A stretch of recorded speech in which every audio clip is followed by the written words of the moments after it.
ආයුබෝවන් දරුවනේ අද අපි වීඩියෝ එකෙන් කතා කරන්න බලාපොරොත්තු වෙන්නේ පසෙහි වැදගත්කම් පිළිබඳව. එහෙනම් අපි යමු වීඩියෝ එකට. අපි කලින් වීඩියෝ එකෙන් ඉගෙන ගත්තා පසෙහි ප්‍රධාන සංඝටක 4ක් තියෙන බව. ඒ මොනවද? පාංශු ඝන ද්‍රව්‍ය, පාංශු ජලය, පාංශු වාතය සහ පාංශු ජීවීන්.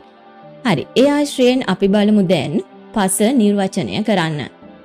khනිජ කාබනික ද්‍රව්‍ය අපි දන්නවා ඒවා පාංශු ඝන ද්‍රව්‍ය. ඒ වගේම විවිධ ජීවී ආකාර වාතය හා ජලයෙන් සමන්විත. ඒ කියලා තියෙන්නේ ප්‍රධාන පාංශු සංඝටක ටික. ඊළඟට පෘථුවිය මතු පිට පිහිටා ඇති. අපි මුලින් කතා කරා පස තියෙන්නේ පෘථුවිය මතු පිටින්. ඒ වගේම ගොඩබිම ජීවයේ පැවැත්මට දායක වෙන. අපි කිව්වා සියලු ජීවීන්ගේ පැවැත්ම රඳා පවතින්නේ පස මත කියලා. ඊළඟට ස්වභාවික වර්ධනය වෙන එකක් තමයි පස කියන්නේ. ඒ වගේම ගතික වූ දේහයකි. ගතිකයි කියන්නේ නිතර වෙනස් වෙන සුළු දේහයක්. ඒ අනුව අපිට පස මේ විදිහට නිර්වචනය කරන්න පුළුවන්. කොහොමද? khනිජ කාබනික ද්‍රව්‍ය විවිධ ජීවී ආකාර වාතය හා ජලයෙන් සමන්විත පෘථුවිය මතු පිට පිහිටා ඇති ගොඩබිම ජීවයේ පැවැත්මට දායක වන ස්වභාවික ගතික වූ දේහයක් ලෙස. හරි. එහෙනම් අපි දැන් බලමු මේ පසෙහි ඇති වැදගත්කම් මොනවද කියලා. ශාක වර්ධනයට අවශ්‍ය මාධ්‍ය සැපීම, ඒ වගේම ජලය ගබඩා කර තබා ගැනීම, ජලය පිරිපහදු කිරීම, පෝෂක ගබඩා කර තබා ගැනීම, පාංශු ජීවීන්ගේ පැවැත්මට දායක වීම, පෘථිවි ගෝලයෙහි විකරණීකරණය කිරීමට මේ පස වැදගත් වෙනවා. අපි දැන් බලමු මේ එකිනෙකක් සවිස්තරාත්මකව. පළවෙනි එක තමයි ශාක වර්ධනයට අවශ්‍ය මාධ්‍ය සැපීම.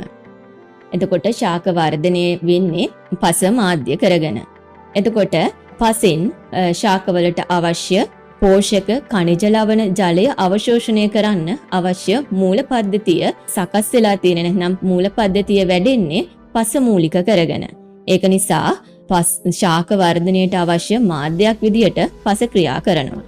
ඊළඟට ජලය ගබඩා කර තබා ගැනීම. අපි දන්නවා පාංශු ජලය යටතේ අපි කතා කරා පසේ ජලය රැඳිලා තියෙනවා ආකාර කීපයක් තියෙනවා කියලා. ඒ අනුව පස් අංශු වලට පස් අංශු අතර ශුද්‍ර අවකාශ අතර කේශාකර්ෂණ ජලය රැඳිලා තියෙනවා කේශාකර්ෂණ බල ආශක්ත බල ආදී. ඒ වගේම ගුරුත්වාකර්ෂණ බලයට එරෙහිව තමයි මෙම ජලය රැඳිලා තියෙන්නේ. එතකොට ඒ අනුව පස තුල පාංශු අවකාශ තුල මේ ජලය ගබඩා කර තබා ගැනීමේ හැකියාව පසට තියෙනවා. ඒ වගේම මැටි අධික පසක මෙම ජලය ගබඩා කර තබා ගැනීමේ හැකියාව වැඩි වෙනවා. අපි බලමු ඊළඟ වැදගත්කම මොකක්ද කියලා. ජලය පිරිපහදු කිරීම. පසෙහි පවතින මැටි අංශු වලට පුළුවන් බැරලෝහ හෝ බොහෝ කැටායන බැඳ තබලා ගන්න. මොනවද මේ බැරලෝහ කියන්නේ? කැඩ්මියම්, ලෙඩ්, ආසනික්, මර්කරි වගේ ලෝහ අපි බැරලෝහ කියලා හඳුන්වනවා. එතකොට මේ මැටි අංශු වල අපි දන්නවා මැටි අංශු වටා ඍණ ආරෝපණ තියෙනවා. මේ ඍණ ආරෝපණ වලට ධන අයන නම් කැටායන ඇදලා බැඳ තබා ගැනීමේ හැකියාව තියෙනවා. ඒ කියන්නේ මැටි අංශු වලට පුළුවන් ධන අයන බැරලෝහ වගේ දේවල් අධිශෝෂණය කරගන්න. ඒක නිසා ජලය පිරිපහදු කිරීමක් සිද්ධ වෙනවා. පෝෂක ගබඩා කර තබා ගැනීම. අපි පසට යොදන කැටායන පෝෂක මැටි අංශු වලට අධිශෝෂණය වෙන්න පුළුවන්. අපි ඉස්සෙල්ලත් කතා කරපු ආකාරයට මැටි අංශු වටා ඍණ ආරෝපණ තියෙනවා. මේ ඍණ ආරෝපණ වලට ධන ආරෝපණයක් ඇති පෝෂක. ඒ කියන්නේ කැල්සියම් අයන, මැග්නීසියම් අයන, පොටෑසියම්, සෝඩියම් වගේ අයන අධිශෝෂණය කර ගැනීමේ හැකියාව තියෙනවා. එහෙම අධිශෝෂණය කරගත්ත කැටායන අවශ්‍ය වෙලාවට පාංශු ද්‍රාවණයට මුදා හැරීමේ හැකියාවත් මේ මැටි අංශු වලට තියෙනවා. අපි ඕකට කියනවා කැටායන හුවමාරු ධාරිතාවය කියලා. එතකොට මැටි අයන වලට හැකියාව තියෙනවා වැඩි පෝෂක ප්‍රමාණයක් නැත්නම් වැඩි කැටායන ප්‍රමාණයක් රඳවලා තියාගන්න. එහෙනම් පෝෂක ගබඩා කර තබා ගැනීමේ හැකියාවත් මේ පසට තියෙනවා. හරි.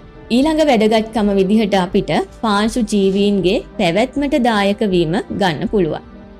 ඒකෙදි පාංශු ජීවීන්ට වාසස්ථාන සැපීම සහ සුද්‍ර ජීවීන්ට අවශ්‍ය ශක්ති ප්‍රභවයක් ලෙස කාබනික ද්‍රව්‍ය ලබා දීම ගන්න පුළුවන්. එතකොට පස ප්‍රධාන වශයෙන්ම පාංශු ජීවීන්ගේ පැවැත්මට දායක වෙනවා. ඒ වගේම පෘථිවි ගෝලය විකරණීකරණය කිරීම සඳහා පස වැදගත් වෙනවා.